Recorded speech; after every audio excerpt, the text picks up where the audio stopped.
हमने active and passive voice start किया था। उस एक्टिव एंड पैसिव वॉइस के बारे में जैसा कि मैंने कल आपको बताया था, एक्टिव हम उसको कहते हैं जो होता है सक्रिय, जो सब्जेक्ट पर डिपेंड होता है उसको हम कहते हैं एक्टिव वॉइस, और पैसिव वॉइस हम उसको कहते हैं जो होता है निष्क्रिय, जो सब्जेक्ट पर डिपेंड नहीं होता है उसको हम पैसिव वॉइस कहते हैं। उसके लिए हमने उसका टेंस वाला चार्ट स्टार्ट किया था, जिसमें हमने आपको बताया था किस तरह हमने प्रेजेंट को चेंज किया, किस तरह हमने पास्ट को चेंज किया।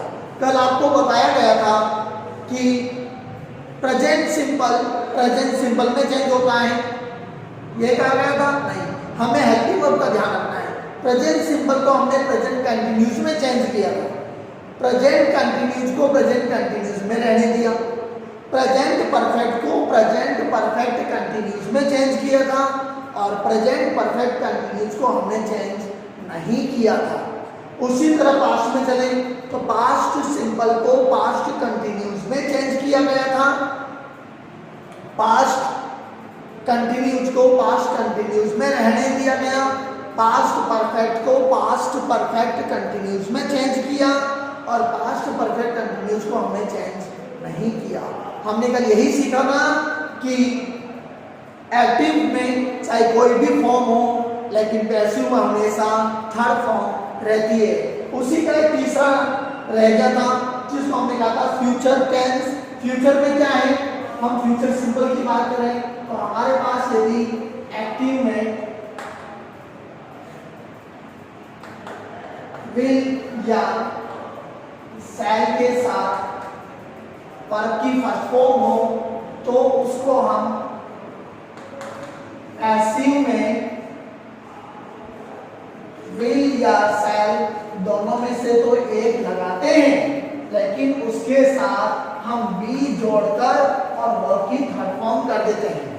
हमने क्या देखा, हमने देखा विल या शैल के साथ फर्स्ट फॉर्म हो तो विल या शैल के साथ हमें बी जोड़ना है और वर्ब की थर्ड फॉर्म कर देनी है। उसके बाद यदि हमारे पास फ्यूचर कंटिन्यूस में विल बी शैल बी दोनों में से कुछ भी आ जाए, वर्ब की फर्स्ट फॉर्म के साथ आईएनजी आ जाए, तो फ्यूचर कंटिन्यूस आपका नॉट चेंज माना जाता है। ये बात ध्यान रखना, फ्यूचर कंटिन्यूस जिसमें विल बी शैल बी के साथ वर्ब की फर्स्ट फॉर्म प्लस आईएनजी हो वो आपका चेंज नहीं होता है। अब हम बात करते हैं फ्यूचर परफेक्ट की, जिसमें will have, shall have के साथ वर्ब की थर्ड फॉर्म होगी, तो उसको जब हम पैसिव में चेंज करेंगे उस दौरान हमें will have या shall have दोनों में से तो एक लगाना है, प्लस बीन जोड़ना पड़ेगा और वर्ब की थर्ड फॉर्म करनी पड़ेगी। बीन जोड़कर और वर्ब की थर्ड फॉर्म हमें करनी है। फिर यदि हमारे पास फ्यूचर परफेक्ट कंटिन्यूस जिसके तहत will have been, shall have been plus verb की फर्स्ट फॉर्म प्लस आईएनजी हो तो वो आपका चेंज नहीं होता है। तो हमने देखा दो, फ्यूचर कंटिन्यूस और फ्यूचर परफेक्ट कंटिन्यूस, दो फ्यूचर के अंदर चेंज नहीं होते हैं। अब बात करें मॉडल की, तो मॉडल्स में कैन, कुड, में, might, need not, let, etc. जो भी मॉडल हो तो उसमें क्या करना है, हमें करना है models plus be plus third form. Model के साथ बी लगाना है और वर्ब की थर्ड फॉर्म हमें कर देनी है। ये चलेगा मॉडल में, कोई भी मॉडल आए मॉडल के साथ बी लगा करनी पड़ेगी। तो ये तो था कंप्लीट टेंस का चार्ट। हमें इस टेंस के चार्ट को फॉलो करते हुए हमारा काम स्टार्ट करना है, हमारा वर्क स्टार्ट करना है। तो हम अब एक्टिव पैसिव वॉइस को स्टार्ट करते हैं।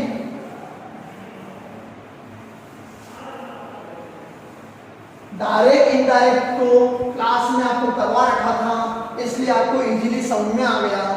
पैसिव वॉइस आपको नहीं करवा रखा, तो इसको समझना आपके लिए बहुत ही इम्पोर्टेंट है, क्योंकि आपने इसको समझा बिल्कुल नहीं है। इसलिए पूरा का पूरा ध्यान अपना यहाँ केंद्रित करें।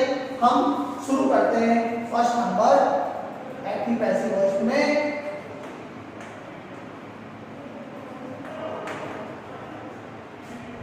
assertive sentence।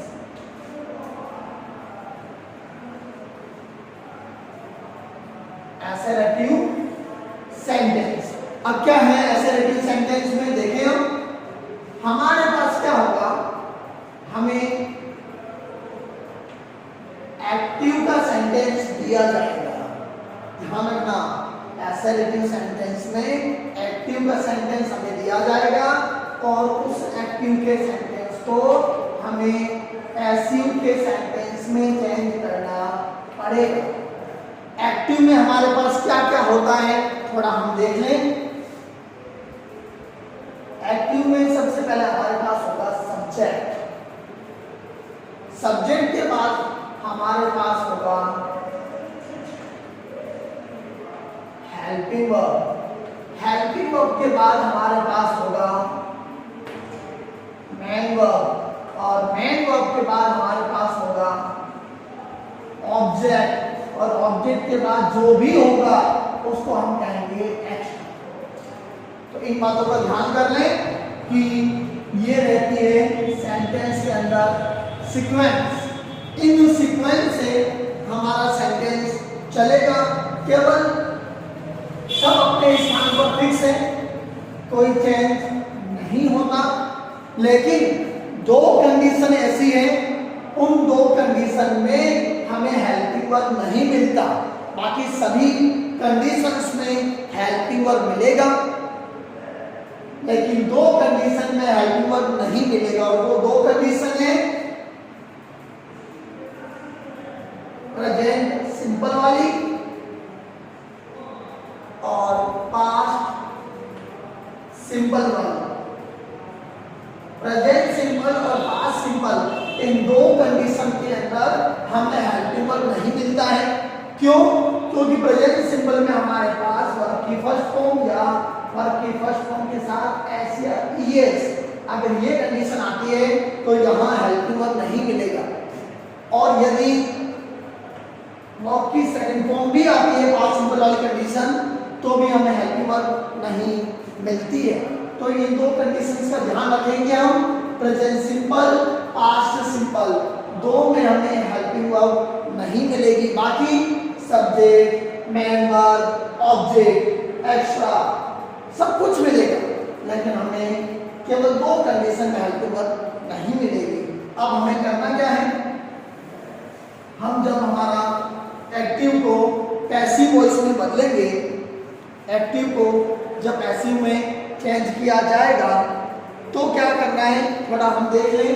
एक्टिव को पैसिव में चेंज करते समय हमें सबसे पहले ऑब्जेक्ट लिखना पड़ेगा। जो हमने देखा क्वेश्चन के अंदर ऑब्जेक्ट क्या था, ये वाला था। ये ऑब्जेक्ट उठकर यहां आ जाए। ऑब्जेक्ट के बाद हमें हेल्पिंग वर्ब लेनी है according to tense.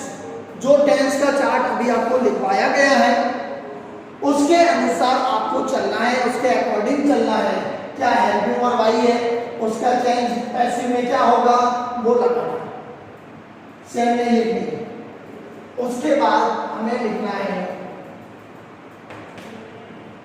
Main verb की थर्ड फॉर्म, क्योंकि एक्टिव से पैसिव में चेंज करेंगे केवल एक ही फॉर्म यूज होती है और वो होती है मेन वर्ब की थर्ड फॉर्म। उसके बाद हमें अपनी तरफ से वाई यूज करना है। अपनी तरफ से बाई यूज करना है और बाई यूज करके हमें यहां सब्जेक्ट लेके आना है। जो सब्जेक्ट हमारे पास शुरू में था वो सब्जेक्ट आ गया लास्ट में और जो बच गया पीछे एक्स्ट्रा, उस एक्स्ट्रा को यहां लिख देना है। तो हमारे पास था subject, helping verb, main verb, object, extra. Answer लिखा उससे, उस समय ऑब्जेक्ट सबसे पहले आया, इसलिए जब हमने सीक्वेंस से हर चीज को छांट ली तो हमारा क्वेश्चन का आंसर बहुत इजी हो जाएगा। आपको सिर्फ अंडरलाइन करनी है, ये सब्जेक्ट, ये हेल्पिंग वर्ब, ये मेन वर्ब, ये ऑब्जेक्ट। जब अंडरलाइन कर लिया तो ये सीक्वेंस आपकी स्टार्ट हो जाएगी आंसर की। Object, helping verb, main verb, by plus subject. तो हम इसको स्टार्ट करते हैं।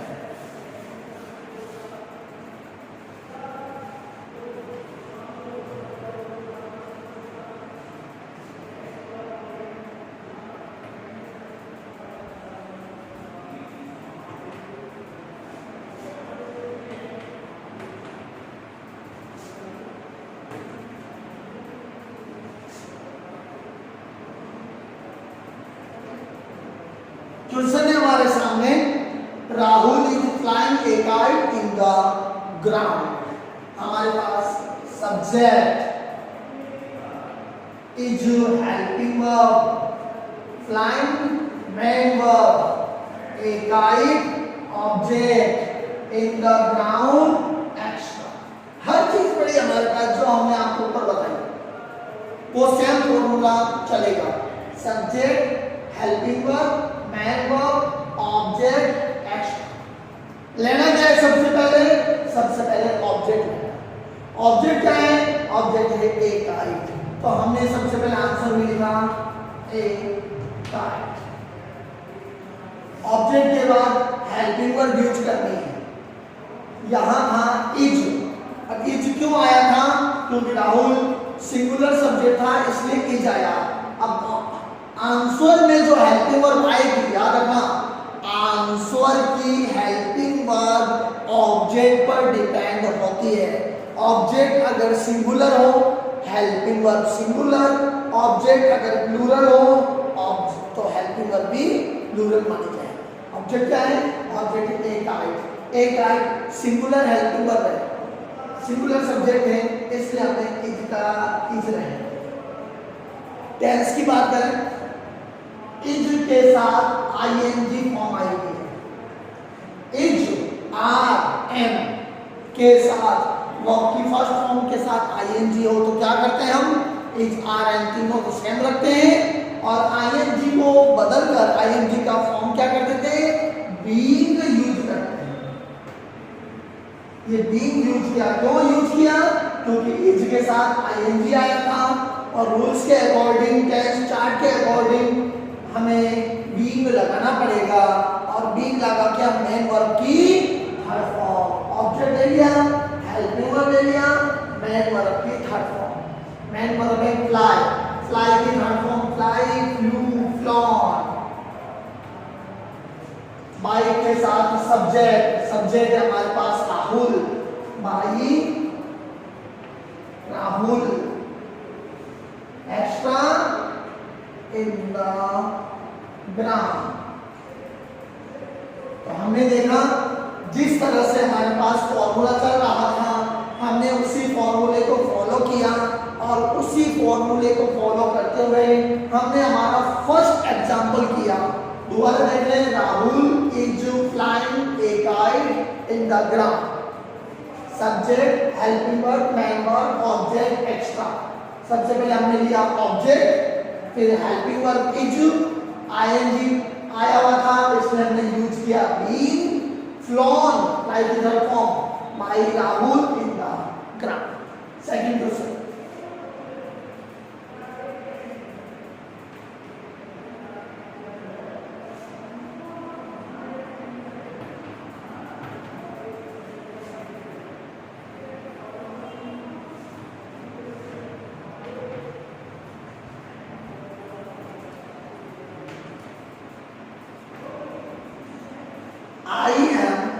Writing a letter to the principal. उसको पहले फॉर्मूले के अकॉर्डिंग झांक लें। I subject, am helping verb, writing main verb, a letter object to the principal action. तो सबसे पहले हमें यूज करना है ऑब्जेक्ट। ऑब्जेक्ट क्या? A letter.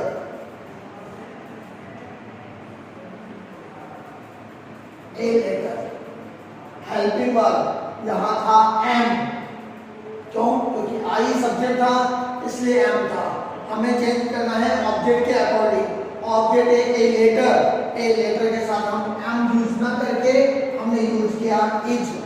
A letter is, और आईएनजी फॉर्म आया हुआ है इसलिए हमने कर दिया बीइंग। और राइट की third form return, right dot return. अब बाई के साथ सब्जेक्ट, बाई। सब्जेक्ट क्या है? आई। आई जो भी प्रोनाउन आए, ध्यान रखना इस बात का। प्रोनाउन अगर आ जाए, पर्सनल नाउन आए तो वो तो चेंज हो ही नहीं थी, सेम टू सेम आई है। लेकिन अगर प्रोनाउन आ जाए वो अपनी सेकंड फिंगर के अकॉर्डिंग चेंज होगा। यू का यू, आई का मी, दे का देम, ही का हिम, सी का हर। ये चेंज थोड़ा ध्यान रखना। तो आई का मी, extra to the principal.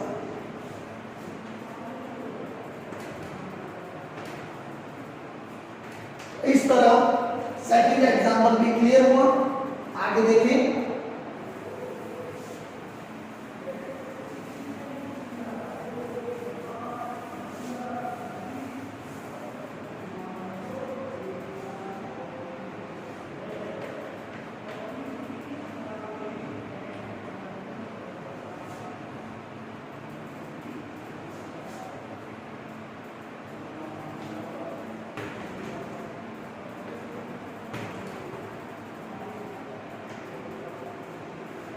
My mother cooks food in the kitchen. Subject my mother cooks. Man verb, helping verb नहीं है। मैन वर्ब आई है, ध्यान रखना, हेल्पिंग नहीं आई, सीधा मैन वर्ब आ गया। दो कंडीशन बताई थी, present simple, past simple. Man verb के साथ एस आया हुआ है तो ये हो गया प्रेजेंट सिंपल। मैन वर्ब के बाद object in the kitchen, extra. My mother cooks food in the kitchen. और सबसे पहले हमें लेना है ऑब्जेक्ट, और ऑब्जेक्ट है हमारे पास फूड। सबसे पहले ऑब्जेक्ट लेना है और ऑब्जेक्ट हमारे पास क्या है? फूड। उसके बाद हमें लेना है हेल्पिंग वर्ब। आपको मैं पहले बता दूं, क्वेश्चन में चाहे हेल्पिंग वर्ब हो या ना हो, आंसर में हेल्पिंग वर्ब का होना बहुत जरूरी है। क्वेश्चन में होगी तो हम यूज करेंगे, नहीं होगी तो भी हम यूज करेंगे, ये बात ध्यान रखना। अब हेल्पिंग वर्ब जो होती है, हेल्पिंग वर्ब हमेशा मेन वर्ब से निकलती है। हेल्पिंग वर्ब हमेशा मेन वर्ब से बनती है। कैसे? यहां आया कुक्स, मेन वर्ब के साथ ऐसे ईएस, प्रेजेंट सिंपल लिखा रखा है। वर्ब की फर्स्ट फॉर्म के साथ ऐसे ईएस हो तो उसकी हेल्पिंग वर्ब बनती है इज, आरएम के साथ थर्ड फॉर्म। फूड सिंगुलर है, हमने यूज कर लिया इज। और कुक के साथ क्या आएगा? कुक के साथ आएगा मेन वर्ब की थर्ड फॉर्म कुक। सब object, helping verb, main verb की थर्ड फॉर्म, इतना हमने यूज किया। तीन चीज हो गई। बाय के साथ सब्जेक्ट, बाय सब्जेक्ट क्या? सब्जेक्ट है माई मदर, बाय के साथ हो गया माई मदर। और एक्स्ट्रा, एक्स्ट्रा हो गया in the kitchen.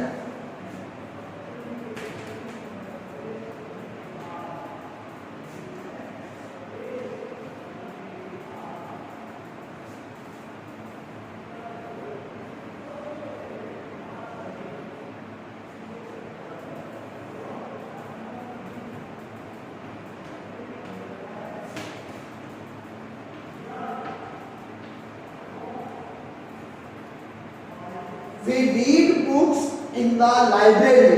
According to formula चले, सब्जेक्ट, अब वही बात दोबारा आ गई, हेल्पिंग वर्ब नहीं आया, हमारे पास सीधा मेन वर्ब आया है। बुक्स, ऑब्जेक्ट, हर चीज चेंज हो सकती है लेकिन ऑब्जेक्ट अपना प्लेस कभी नहीं छोड़ता। ऑब्जेक्ट हमेशा मेन वर्ब के बाद रहेगा, ध्यान रखना। ऑब्जेक्ट अपना प्लेस नहीं छोड़ेगा, और जिसने ऑब्जेक्ट सही छांट लिया, सही टारगेट लगा लिया, तो उसका क्वेश्चन कभी गलत नहीं हो सकता। हमने देख लिया ऑब्जेक्ट हमेशा मेन वर्ब के बाद ही है। ऑब्जेक्ट हो गया और ये हो गया हमारा एक्स्ट्रा। सबसे पहले हमें लेना है ऑब्जेक्ट। ऑब्जेक्ट है बुक्स।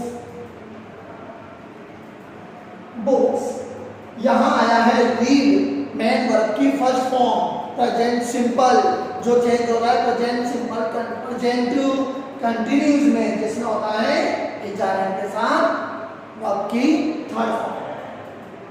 बुक्स प्लूरल सब्जेक्ट है, इसके साथ आ गया आर। मेन वर्ब की थर्ड फॉर्म रीड की तीनों फॉर्म में जैसी होती है, लेकिन रीड दैट, रीड इस तरह पढ़ा जाता है, तीनों फॉर्म में एक ही है, रीड का रीड ही रहेगा। बाई, वी का second finger us, by us in the library.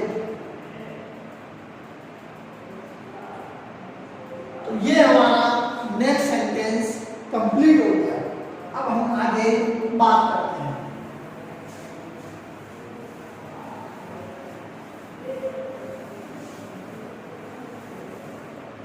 और आगे स्टार्ट करने से पहले कुछ आपको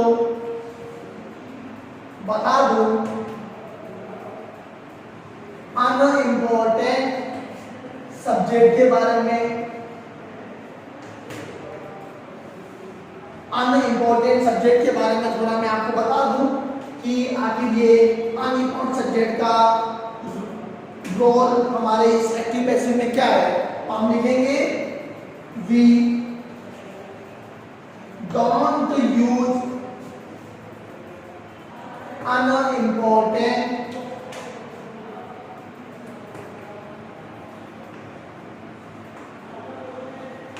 subject. We don't use unimportant subject in passive voice again. तो हम क्या करते हैं, हम अनइम्पोर्टेंट सब्जेक्ट का यूज पैसिव वॉइस में नहीं करते हैं, ध्यान रखना। एक्टिव में क्वेश्चन में तो आना ही है, एक्टिव वॉइस में तो आना ही है अनइम्पोर्टेंट सब्जेक्ट, कोई भी सब्जेक्ट वो तो आएगा क्वेश्चन में तो। लेकिन आंसर जब लिखते हैं, पैसिव वॉइस जब बनाते हैं, तो हम बाई के साथ सब्जेक्ट लेते हैं लास्ट में। तो लेकिन अनइम्पोर्टेंट सब्जेक्ट आने पर उनका यूज पैसिव वॉइस में नहीं किया जाएगा। ऐसे अनइम्पोर्टेंट सब्जेक्ट कौन कौन से हैं? दे, सबसे पहला यही है। Nobody, everybody, somebody, people, nobody, everybody, somebody, people, etc. ऐसे कुछ वर्ड्स होते हैं जिनका यूज दोबारा हमारे पैसिव वॉइस में नहीं किया जाता है। इस बात को आप लोग नोट कर रहे हैं।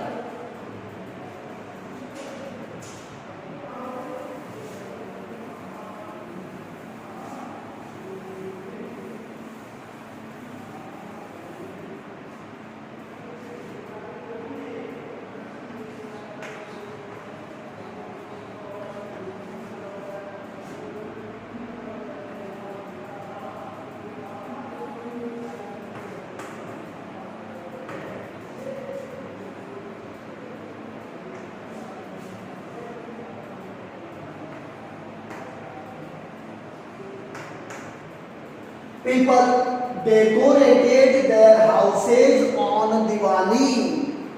तो सब्जेक्ट हेल्पिंग वर्ब नहीं है, मैन वर्ब, their houses हमारा ऑब्जेक्ट, on दिवाली हमारा एक्स्ट्रा।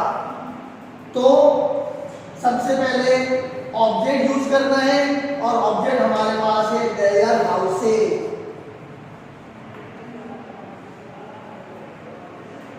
their houses। अब हमें यूज करना है हेल्पिंग वर्ब। तो हम देखें कि कौन सा टेंस आया हमारे पास आया डेकोरेटेड, वर्ब की सेकंड फॉर्म। और ये किसमें होती है? ये होती है पास्ट टू प्रेजेंट में, है ना? नहीं, पास्ट टू सिंपल के अंदर होगी हमारे पास। तो डेकोरेटेड वर्ब की second form, past to simple जो चेंज हो जाए पास्ट टू कंटिन्यूस में। कभी भी जब हमारे पास वर्ब की सेकंड फॉर्म हो, उसका चेंज होता है वाज या वर्ब के साथ थर्ड फॉर्म। और अकॉर्डिंग टू सब्जेक्ट, सिंगुलर होने पर वाज, प्लूरल होने पर वर्ब। हमारे पास है देयर हाउसेज, ये है प्लूरल सब्जेक्ट, इसलिए हमने यहाँ यूज किया वर्ब, देयर हाउसेज वर्ब। और मेन वर्ब की थर्ड फॉर्म डेकोरेटेड का डेकोरेटेड। ऑन दिवाली। अब आप लोगों ने नोट किया होगा हमने इस पीपल को यूज नहीं किया। क्यों? क्योंकि पीपल जो है अनइम्पोर्टेंट सब्जेक्ट है और हम लोग अनइम्पोर्टेंट सब्जेक्ट को आंसर में पैसिव वॉइस में बाई के साथ दोबारा यूज नहीं करते। नेक्स्ट,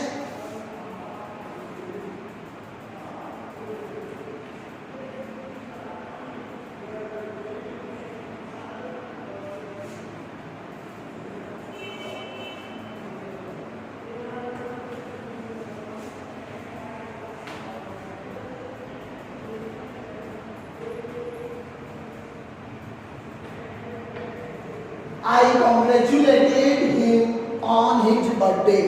तो देखें subject, man verb, object him है यहाँ पे और ऑन हिज बर्थडे हमारा है एक्स्ट्रा।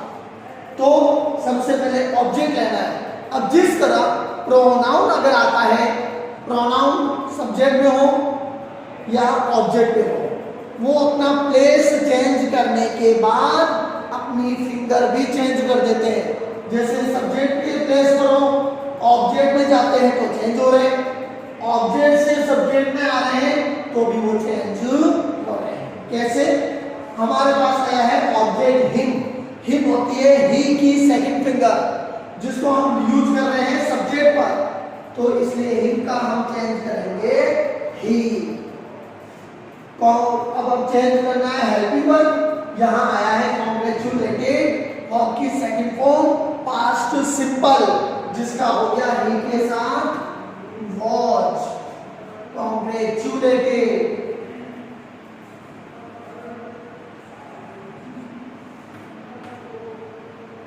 बाई के साथ सब्जेक्ट बाय और आई, और चेंज होना है प्रोनाउन है सेकंड फिंगर आई का, मी extra on his birthday।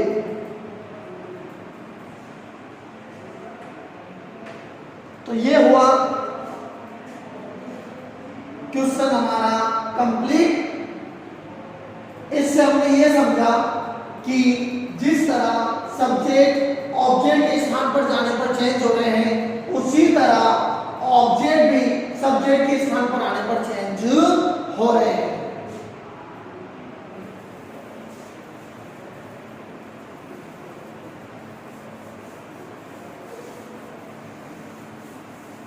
Next देखें, we have completed our work।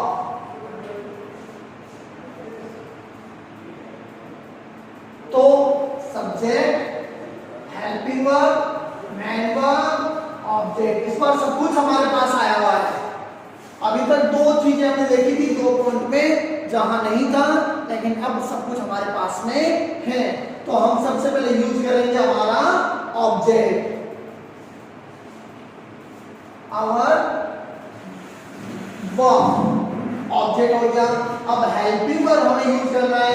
हम देख रहे हैं हमारे पास हैव आया हुआ है, और हैव आता है प्रेजेंट परफेक्ट में, और प्रेजेंट परफेक्ट किसमें चेंज हुआ? प्रेजेंट परफेक्ट कंटिन्यूस में। तो हम लिखेंगे इसका चेंज हैव के साथ हमने क्या यूज कर लिया? बीइंग यूज कर लिया। कंप्लीटेड मेन वर्ब की थर्ड फॉर्म का, मेन वर्ब की थर्ड फॉर्म यही रहेगी, कंप्लीटेड। बाय के साथ सब्जेक्ट बाय, और वी का चेंज हो गया आज। तो इस तरह हमने देखा केवल दो में हमें हेल्पिंग वर्ब नहीं मिल रही थी, दो कंडीशंस में, बाकी सभी कंडीशंस में हमें हेल्पिंग वर्ब प्राप्त हो रही थी।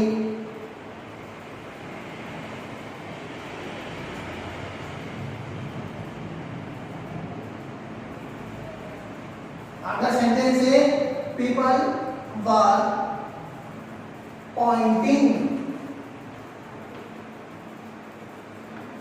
At the hotel. अब इसमें एक नई चीज आपको देखने को मिलेगी, क्या है? Subject, helping verb, main verb, और ये है ऑब्जेक्ट इस बार का होटल। बीच में क्या आ गया? बीच में आ गया एट, प्रीपोजिशन आ गया बीच में। अगर ये कंडीशन बने तो हमें क्या ध्यान देना है? इसके बाद इन, अंडर, ऑन, ये चीजें आ सकती है मेन वर्ब के बाद। और इस ये आंसर में कहां रहेगा? आंसर भी अपने मेन वर्ब के साथ ही हम इसे रखेंगे, हम इसे चेंज नहीं कर सकते, हम इसे मेन वर्ब के साथ ही रखेंगे। तो हमारा नेम क्या है? हमारा नेम तो है ऑब्जेक्ट, और ऑब्जेक्ट हमारे पास द होटल। द होटल हमारा सबसे मेन ऑब्जेक्ट हो गया। हेल्पिंग वर्ब यहां है वर्ब के साथ आईएनजी, पास्ट कंटिन्यूज, जो चेंज हो गया पास्ट कंटिन्यूज के अंदर ही। कैसे? हमने देखा था वाज या वर्ब के साथ आईएनजी हो, हमें वाज या वर्ब के साथ आईएनजी फॉर्म को चेंज करके बीइंग लिखना है। द होटल सिंगुलर है, इसके साथ आ गया वॉच। आईएनजी आने के कारण हमने इसको यूज कर लिया बीइंग में। और पॉइंट की थर्ड फॉर्म पॉइंटेड हो गया। अब आप लोग देखोगे हमने यहां फुल स्टॉप लगा लिया, और बाय के साथ सब्जेक्ट नहीं लिया। क्यों नहीं लिया? अनइम्पोर्टेंट के जो श्रेणी थी उसमें इस पीपल को भी हमने यूज किया था। इसी के साथ हमारा यह एसेरेटिव सेंटेंस का फर्स्ट टॉपिक कंप्लीट हुआ। नेक्स्ट टॉपिक आप अगले वीडियो में देखोगे। इस चैनल को ज्यादा से ज्यादा सब्सक्राइब करें, और ये आपके लिए पहली बार कराया गया है, इसलिए इसको ज्यादा से ज्यादा अपनी नोटबुक में करके और इसको चेक भी करवाएं।